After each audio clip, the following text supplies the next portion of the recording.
Hello mga kabanonong, welcome po ulit sa ating channel. Ito, dito tayo sa ating question ngayon na gagawin po natin, tatrabawin po natin panel. At this time, medyo rush po ito. Kaya tayo mapakamadali po. Kaya dalawang panel po kasi nakatoka sa atin ngayon. Pero bago yan, hindi pa po kayo nakasubscribe sa aking channel, pa-subscribe po ng channel at pakipindot na rin po ang icon bell para updated po kayo sa aking mga susunod na mga video. Pakita ko po sa inyo yung gagawin po namin dahil sa wala pa po yung bakal na ilalagay dito. Dito po yung ating gagawin ngayon. Ito po yung pinaras ngayon sa amin.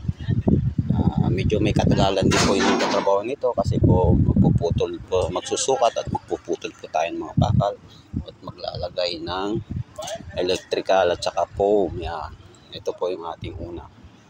Dalawa po ito, halos parehas lang po yung design, kaya lang po magkabaliktad. Yung ito, yan, tulad po niya yung design niyan, yung isa ito naman po.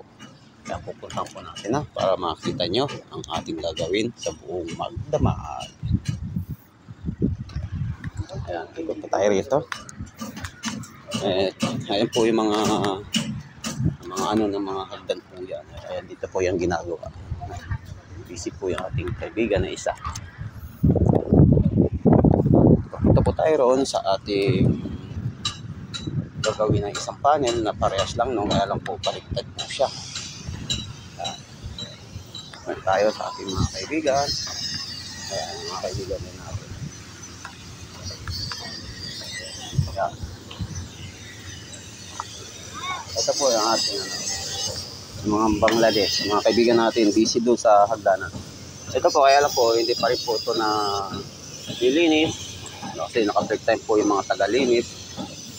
Tulad ko na sinabi sa inyo, halos parehas lang po yung design. Kaya lang po, di ba yung nakita yung kanina doon, nandito yung banda yung design doon. Pero ngayon, ito, nandito naman. Kaya, medyo, mga 3 oras din halos lampas dito. Kaya, bago mag-alas 5, kailangan po natin matapos ang dalawang panel na nakatoka sa atin ngayong araw. Ayan, ating mga kaibigan, yung mga Pakistan po yan, iba, Nepal, Bangladesh. Ayan. Mga busy po sa wala pa po kasi naantay pa po namin yung maglalagay ng maglilinis pa po lang yan at maaayusin ng taga-welding yung bawat kanto. Pipix nila para hindi po gumagalaw.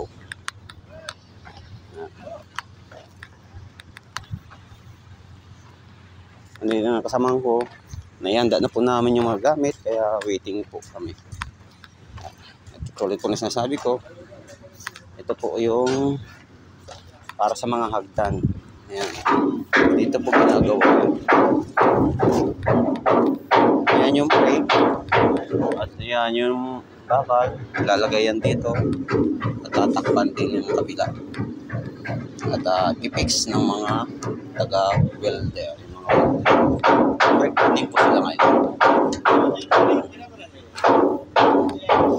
Tulad ng aking sinabi, dahil sa rush po yung aming gagawin, inihanda ko na po lahat ang aming mga gagamitin, pati po yung foam nandiyan na rin po sa baba.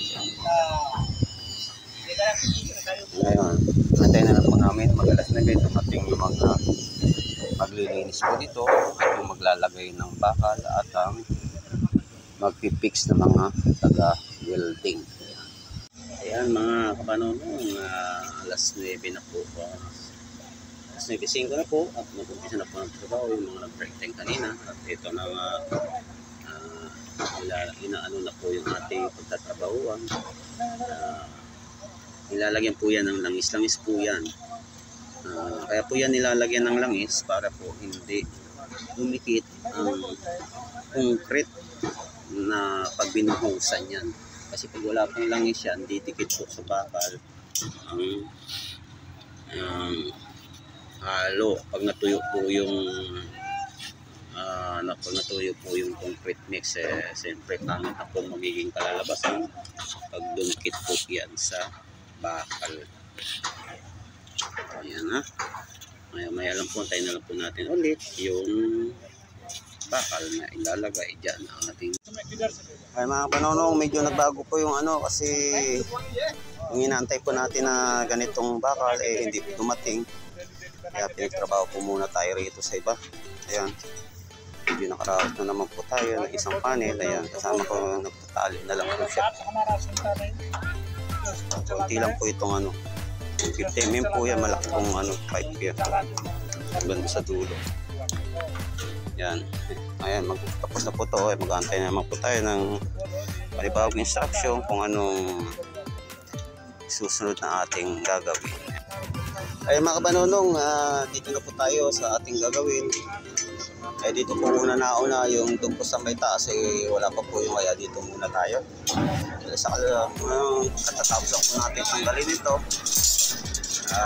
Mamaya na po natin papatuloy kasi at oras na po ng kain at mag-11 na po. Ayan.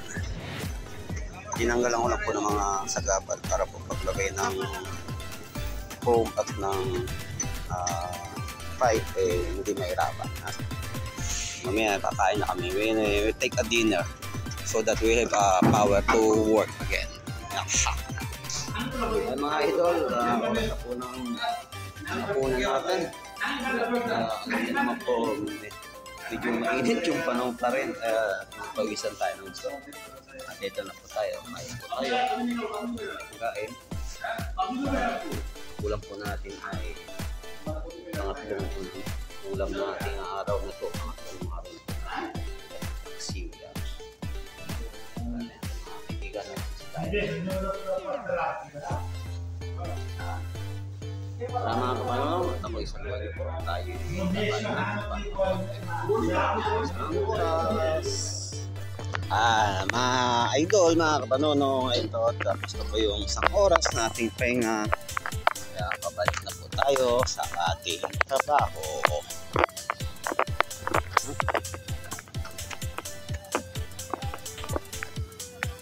Wala po ganun gumagawa rito. Nandun po sa may unahan. Nakapokus yung mga ibang sama na sa trabaho. Tayo pa po na doon sa ating iniwanan bago tayo maghapunan. Ayan mga kabanonong, tapos na po natin tanggalan ng mga extra na sagabal. Kaya yan. At natapos na rin po natin siyang namarkera. Ayan ang kulay itim na ng pentel. Ayan. Mamaya po makikita nyo po forma ng kinatingan ko kasi ngayon nag-aantay po tayo ng cutter. Wala po kasing available na grinder kaya manual na cutter po yung ating gagamitin para maputol po ang ibabaw nito. Ibabaw lang po natatanggalin lang natin yan. Pero kung ano, yung may iba pong panel na pati po ilalim kailangan putulin ng mga bakal. Pero ito pong part na ito ibabaw lang po siya. Kaya medyo madali-dali lang pong mag-cutting nito. Ayan po, dito na po muna tayo mag-aantay po ng cutter na kinuha ng ating kasamahang Indiano.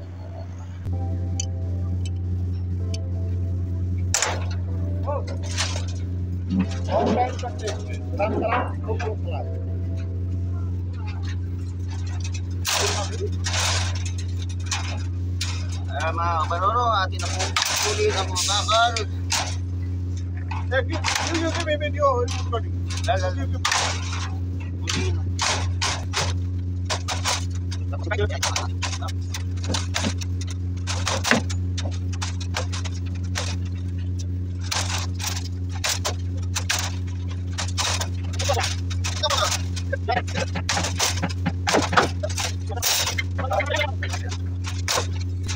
Ayan, nakita nyo na po forma ng isa. Ayan na po. As my buddy, my partner, Boss Babu from India. India National. Oh, India. Shout out to his family in India. Ayan. Sura-sura natin.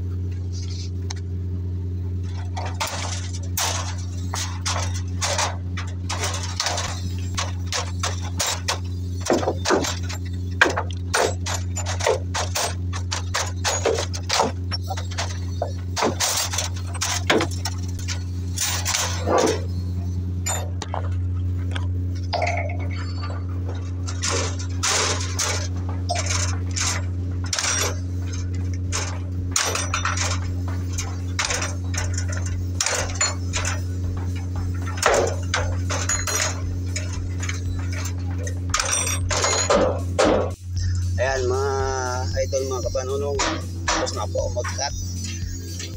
At inano lang po natin. Ayan. At umpisa na po natin maglagay ng foam. Tapos natin maglagay ng foam, ilalagay na po natin ng mga pake. Sabayan nyo na lang po ulit ang ating matatapos na trabaho ngayong araw. Ayan mga kabanono, ito na po yung ating natapos na gawain. Panel yan. At meron pong gumagawa, yan po yung isa naman po nakataw ngayon dyan yung taga-kabit ng mga ganyan. Itong pipe. May itong may electrical yan. Meron 50mm dyan, meron 25mm sa 20mm. Medyo mahirap nga lang po isuksok yan kasi nakakapagod, sakit sa likod. Kaya ganun po talaga. Kailangan nating magtrabaho. Ayan. Ayan na nating ginawa.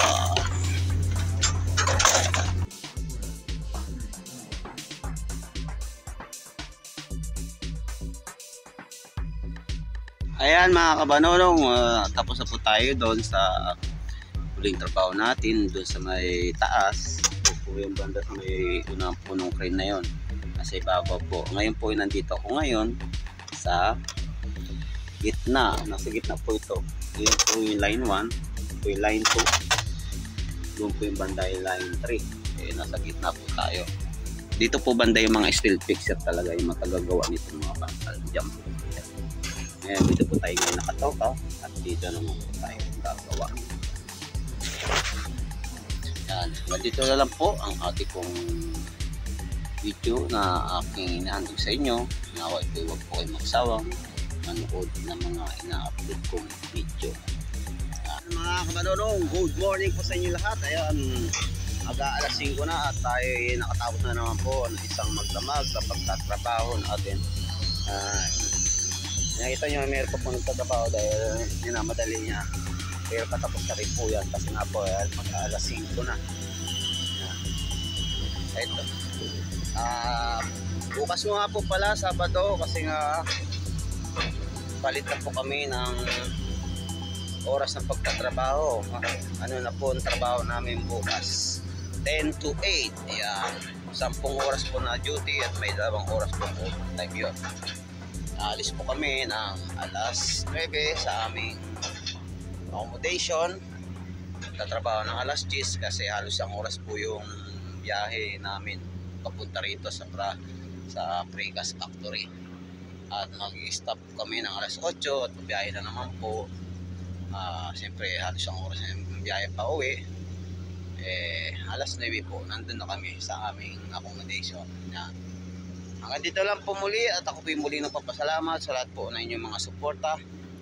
At sana po huwag kayong magsawang panoorin ang aking mga ina-upload na video. Hanggang dito na muli. Ingat at God bless po sa inyong lahat.